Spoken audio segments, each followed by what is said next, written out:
अगर आप 2026 में फूड बिजनेस स्टार्ट करना चाहते हो तो ये वीडियो लास्ट तक जरूर देखिए, क्योंकि जो फॉर्मूला 2020 से लेकर 24 तक चला वो फॉर्मूला 2026 में डायरेक्ट लॉस करवा सकता है। नमस्कार दोस्तों, कैसे हो आप लोग। मैं हूं सेफ्राम, स्वागत है आपको हमारे चैनल पर।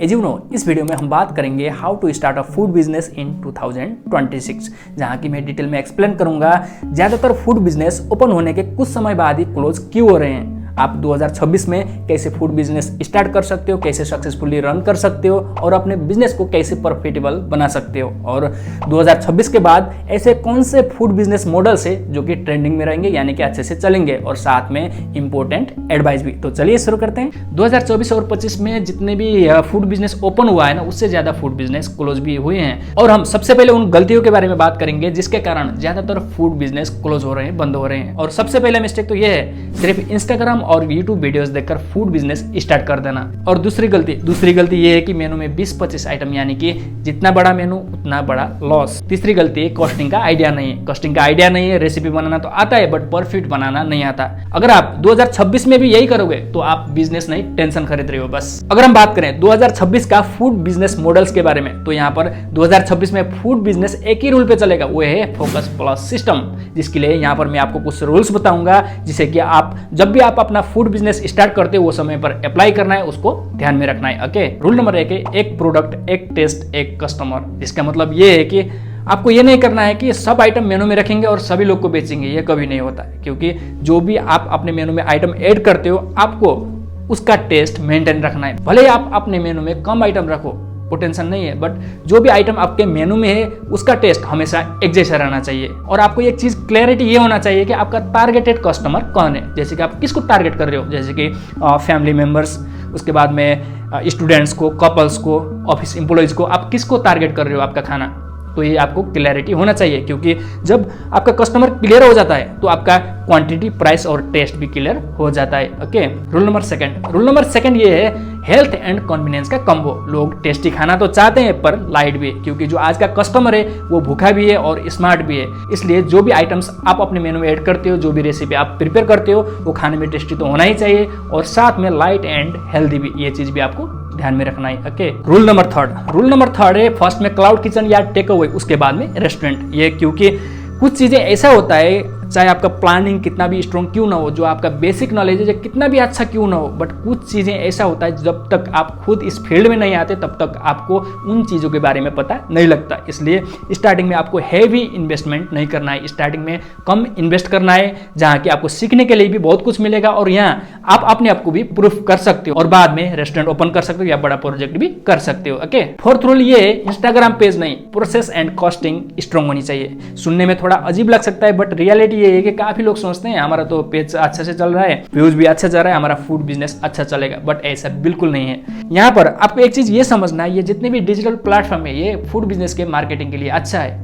जो कि कस्टमर को बुलाता है, बट प्रॉफिट कहां से आएगा? प्रॉफिट आएगा अपने सिस्टम से। अब सिस्टम का मतलब क्या होता है? सिस्टम का मतलब होता है हर एक काम एक फिक्स्ड तरीके से करना, जैसे कि रॉ मटेरियल कितना आएगा, इसमें से कितना बनेगा, और जो मटेरियल बना रहे हैं उसमें से कितना वेस्ट निकलेगा, स्टाफ कौन क्या करेगा। जब सिस्टम अच्छा है तो यहाँ पर गलती भी कम हो जाता है, जिससे कि कॉस्टिंग के लिए भी हेल्प होता है। और कॉस्टिंग का सिंपल मतलब ये है कि जो आप एक प्लेट खाना तैयार कर रहे हो उसमें आपका कितना पैसा लग रहा है ये आपको पता होना चाहिए। अगर आपका कॉस्टिंग क्लियर नहीं है तो फिर आपका बिजनेस जो है अंधेरे में चल रहा है और ज्यादा दिन चलने के लिए भी मुश्किल हो जाएगा, क्योंकि 2024 और 2025 में आपने देखा ही होगा फूड बिजनेस वाले काफी लोग वायरल थे और आज के समय पर वो मार्केट से गायब भी हो चुके हैं। इसलिए वायरल होने से फूड बिजनेस प्रॉफिटेबल नहीं होता। फूड बिजनेस प्रॉफिटेबल बनाने के लिए प्रोसेस, कॉस्टिंग और सिस्टम स्ट्रॉन्ग होनी चाहिए, इसलिए आपको इसके ऊपर भी फोकस करना है। ओके, अब बात आता है कि भाई प्रॉफिट कहां से आएगा, तो यहाँ पर आपको एक चीज ये याद रखना है, प्रॉफिट रेसिपी से नहीं सिस्टम से आता है। जब भी पोर्शन कंट्रोल होगा, रॉ मटेरियल्स कंट्रोल होगा, फिक्स्ड मेनू होगा,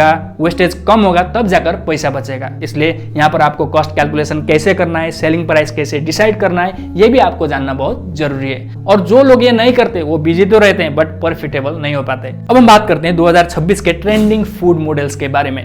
2026 में जो मॉडल्स चलेंगे वो हैवी नहीं स्मार्ट होंगे। जैसे कि रेडी टू कुक प्रोडक्ट्स, क्योंकि जो आज का कस्टमर है वो भूखा नहीं बिजी है। लोगों को खाना तो टेस्टी चाहिए, बट उनको ऐसा खाना चाहिए जिससे कि उनको मेहनत भी ना करना पड़े और टाइम भी बच जाए। For example readymade paratha, ready gravy base, idli dosa batter, marinated chicken या paneer etcetera. Okay, second option हमारे पास है ऑफिस टिफिन सब्सक्रिप्शन। ऑफिस जाने वाले लोग रोज यही सोचते हैं कि भाई आज लंच के लिए क्या लेकर जाएं, क्योंकि जो बाहर का खाना होता है वो महंगा भी होता है और हेल्दी भी नहीं होता। अगर हम इसको सीधी सी भाषा में समझें तो ऑफिस टिफिन सब्सक्रिप्शन में क्या होगा, आपका जो कस्टमर है वो आपको डेली पैसा नहीं देगा, महीने का एक ही बार पैसा देगा। उसके बदले में आप क्या करोगे, डेली उसको टाइम में घर का जैसा खाना पहुंचाओगे, प्रोवाइड करोगे, जिससे कि क्या होता है कि आपका कस्टमर भी फिक्स हो जाता है और आपका इनकम भी फिक्स हो जाता है। और आपको यहाँ पर ज्यादा रिस्क भी नहीं होता, क्योंकि आपको पहले से पता होता है कि भाई मेरे को कितना टिफिन रेडी करना है, जिससे कि खाना ज्यादा भी नहीं बनता, वेस्टेज भी ज्यादा नहीं होता, जिससे कि एक स्टेबल प्रॉफिट हो जाता है। और यहाँ पर आप किसको टारगेट करोगे, जैसे कि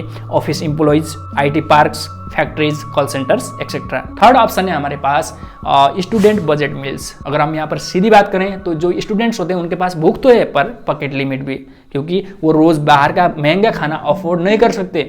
उनको खाना ऐसा चाहिए जो सस्ता भी हो, घर का जैसा हेल्दी भी हो, पेट भर जाए और रोज मिले, यानी कि लग्जरी नहीं, वैल्यू फॉर मनी। और खाना सिंपल घर जैसा होना चाहिए, जैसे कि राइस दाल सब्जी, पराठा प्लस दही, खिचड़ी प्लस घी, पुलाव प्लस रायता एक्सेट्रा। और ये मॉडल आपको किसको टारगेट करना है, जैसे कि पीजी में जो बच्चे रहते हैं उनके लिए, कॉलेज में जो स्टूडेंट्स है, हॉस्टल में जो स्टूडेंट्स है उनके लिए। ओके, फोर्थ ऑप्शन है हमारे पास सिंगल आइटम क्लाउड किचन, क्योंकि फूड बिजनेस में जो कम चीजें बेचता है वो ज्यादा स्टेबल होता है, जैसे कि only biryani, only pizza, only rolls, only noodles etcetera. क्योंकि यहाँ पर कस्टमर क्लियर हो जाता है कि आपके पास क्या मिलेगा। और इसमें फायदा क्यों है, फायदा इसलिए है क्योंकि कम आइटम्स मतलब रॉ मटेरियल्स कम, और कम रॉ मटेरियल्स मतलब वेस्टेज कम, और मेनू में आइटम कम रहेगा तो यहाँ पर कंफ्यूजन भी नहीं रहेगा, जिसकी वजह से आपका सर्विस भी फास्ट हो जाएगा। और फास्ट सर्विस यानी कि ज्यादा ऑर्डर, तो इसलिए यहाँ पर ऑपरेशन भी इजी हो जाता है, जैसे कि स्टाफ ट्रेनिंग इजी हो जाता है, उसके बाद में cost calculation, taste maintain, portion control भी इजी हो जाता है, सब कुछ आसानी से हो जाता है। आपको यहाँ पर एक चीज ये ध्यान देना है, आपके मेनू में 20-25 यानी कि ज्यादा आइटम रखने से आपका बिजनेस बड़ा नहीं होता।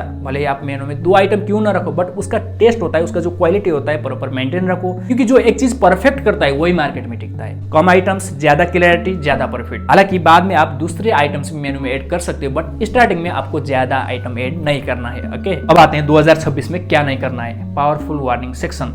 सबसे पहले तो बिना एक्सपीरियंस का रेस्टोरेंट नहीं खोलना है, स्टार्टिंग में हैवी इन्वेस्ट नहीं करना है, 20-25 आइटम्स का मेनू नहीं बनाना, लाइसेंस और फसाई को इग्नोर नहीं करना है, और सबसे बड़ी गलती, हाँ हो जाएगा सब कर लेंगे वाला मेंटेलिटी नहीं रखना है। ओके, इसलिए अगर आप फूड बिजनेस में सर्वाइव करना चाहते हो तो यहाँ पर आपको सबसे पहले तो फेमस होने के लिए नहीं सोचना है, आपको डिसिप्लिन रहना है, एक सिस्टम बनाना है। जब आप सिस्टम अच्छा बना लोगे तो यहाँ पर ग्रोथ अपने आप आएगा। बाकी अगर आप चाहते हो कि मैं नेक्स्ट वीडियो में 1 लाख से स्टार्ट होने वाला फूड बिजनेस का फुल प्लान बता दूं तो कमेंट में जरूर लिखें। साथ में आज का वीडियो कैसा लगा कमेंट में जरूर बताएं, और आज का वीडियो अच्छा लगा है तो वीडियो को like, comment, share and channel को सब्सक्राइब जरूर कीजिए। मिलते हैं अगली वीडियो में। Thank you.